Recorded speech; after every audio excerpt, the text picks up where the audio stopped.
ഞാൻ കഴിഞ്ഞ ദിവസം കർണാടകയിലെ ഹംപി കാണാനായിട്ട് പോയിരുന്നു. അപ്പോൾ കർണാടകയിലെ ഹംപി കാണാൻ പോവാന്ന് പറയുമ്പോൾ അത് വിജയനഗര സാമ്രാജ്യത്തിൻ്റെ ഒരു ഭാഗമാണ്, അല്ലെങ്കിൽ തലസ്ഥാനമാണ് ഹംപി ആയിരുന്നത്. കർണാടകയിലാണ് ഇതുള്ളത്. അപ്പോൾ എനിക്ക് ഹംപി കാണാൻ പോവാന്ന് പറഞ്ഞാൽ വളരെ സന്തോഷമായിരുന്നു. കാണണമെന്ന് ആഗ്രഹിച്ചൊരു സ്ഥലമായിരുന്നു ഹംപി. അപ്പോൾ അതിനൊരു ചാൻസ് കിട്ടിയപ്പോൾ പോയതാണ്. അപ്പോൾ അതിൻ്റെ കുറച്ച് വിശേഷങ്ങൾ പറയാമെന്ന് വിചാരിച്ചു. നല്ല രസമുള്ളൊരു ട്രിപ്പായിരുന്നു.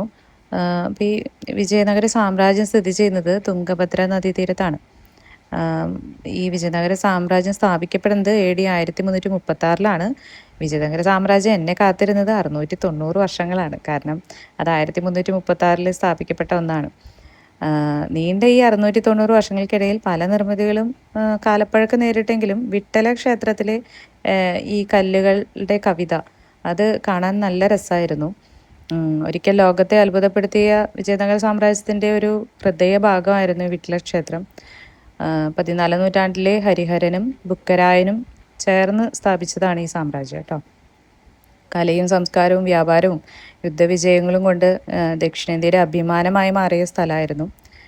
അതിൻ്റെ എല്ലാം മഹത്വത്തിന് സാക്ഷിയായി ഇന്ന് നിലകൊള്ളുന്ന വിട്ടല ക്ഷേത്രം, കല്ലിൽ തീർത്ത രഥം, അതൊരു ശില്പമല്ല, ഒരു കാലഘട്ടത്തിൻ്റെ അഭിമാനമാണ്.